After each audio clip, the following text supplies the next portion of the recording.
Mission Path to Spain, Part 2 by Andrew McChesney. Only 5 families were at home when gunmen descended on a cluster of 9 houses occupied by Seventh-day Adventist pastoral families in Venezuela. Waving weapons, the attackers forced the families into a single house where they separated the men, women, and children.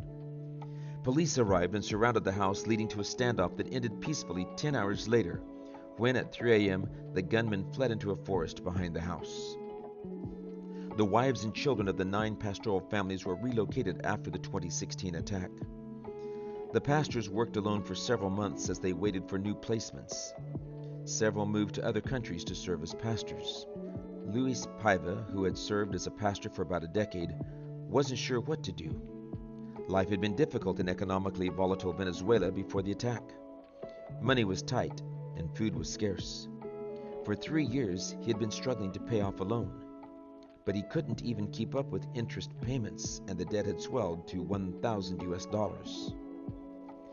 The hostage-taking was the breaking point for Luis's wife. The family of 5 had not been at home at the time of the attack, but his wife was left traumatized, and she didn't want to live in Venezuela anymore.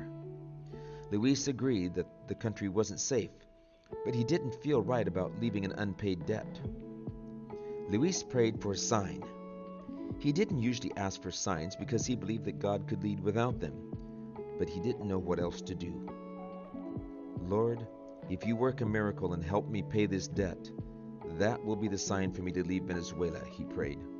The gunmen had stolen things from all 9 houses, including Luis's. Being robbed was not unusual.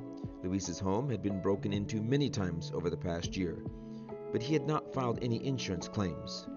Usually the thefts were too small to make them worth pursuing a claim.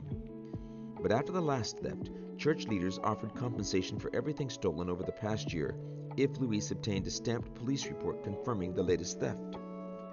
None of the other pastors were able to get the police report, but Luis happened to have friends in the police force and he secured the document. 2 months later, the insurance company deposited $1,000 into his bank account. It was the exact amount needed to pay the debt.